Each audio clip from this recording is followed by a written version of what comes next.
മാർക്കറ്റിൽ നല്ല എൻക്വയറി കാര്യങ്ങളൊക്കെ ഉള്ള ഒരു വണ്ടി കൊണ്ടാണ് നമ്മൾ വന്നിട്ടുള്ളത്. 2019 മോഡലില് ഷിഫ്റ്റ് വീഡിയോ ആണ് വണ്ടി. റീവണ്ടിയാണ്.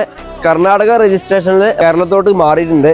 അതുപോലെ തന്നെ സെക്കൻഡ് ഓണർഷിപ്പാണ് നമ്മുടെ വണ്ടി നിലവിലുള്ളത്. നമ്മുടെ വണ്ടി ഓടിയിട്ടുള്ളത് 1,17,000 കിലോമീറ്റർ കറക്റ്റ് സർവീസ് കാര്യങ്ങളൊക്കെ ഉണ്ട് വണ്ടി. നമ്മുടെ വണ്ടി മേജർ ആക്സിഡന്റ് കാര്യങ്ങളൊന്നുമില്ല. ഈ വണ്ടി പുറത്തുനിന്ന് വന്ന വണ്ടിയാണെന്നുണ്ടെങ്കിലും കേരള വണ്ടിയുടെ ക്വാളിറ്റി ഉണ്ട്. ഇന്ത്യയിലാണെന്നുണ്ടെങ്കിലും എക്സ്റ്റീരിയലാണെന്നുണ്ടെങ്കിലും വണ്ടി നല്ല ക്വാളിറ്റി ഉണ്ട്. കേരള വണ്ടി ഏതാ, കർണാടക വണ്ടി ഏതാ, പുറത്തുനിന്ന് വന്ന വണ്ടി ഏതാ തിരിച്ചറിയില്ല. അതാണ് നമ്മളെ ഈ വണ്ടിയുടെ പ്രത്യേകത. നല്ല ക്വാളിറ്റിയിലുള്ള വണ്ടിയാണ്. ഇന്ത്യയിലൊക്കെ നോക്കുകയാണെന്നുണ്ടെങ്കിൽ സീറ്റ് കവർ, ഫ്ലോർ മാറ്റ്, അതേമാതിരി തന്നെ സ്റ്റാരിംഗ്, പിന്നെ വോളിയം കൺട്രോൾ കാര്യങ്ങളൊക്കെ വരുന്നുണ്ട്. നമ്മൾ ഈ വണ്ടിക്ക് ചോദിക്കുന്ന വില 5,20,000 രൂപയാണ്. അതിൽ നെഗോഷ്യബിൾ ആണ് പ്രൈസ്. കാര്യങ്ങൾ അങ്ങനെ ഒരു മാറ്റം കാര്യങ്ങളൊക്കെ നമുക്ക് വരുത്തിയിട്ട് നമുക്ക് വണ്ടി എടുക്കാം. ലോൺ വേണ്ടവർക്ക് ലോണും കാര്യങ്ങളൊക്കെ ആവറേജ് ലോണ് കാര്യങ്ങളൊക്കെ നമുക്ക് ചെയ്ത് കൊടുക്കാം. നമ്മുടെ ലൊക്കേഷൻ വരുന്നത് മലപ്പുറത്താണ്. നമ്മൾ നമ്പർ താഴെ കൊടുക്കുന്നുണ്ട്. ആവശ്യക്കാരെ വേഗം കോൺടാക്ട് ചെയ്തോളി. നമ്മളെ പേജ് ഇനി ഫോളോ ചെയ്യാത്തവർ വേഗം ഫോളോ ചെയ്താൽ നമ്മളിപ്പം കൂടിക്കോളി. ഇതുപോലത്തെ നല്ല ഓഫറിൽ വണ്ടികളും കാര്യങ്ങളൊക്കെ നമ്മൾ കൊണ്ടുവരും.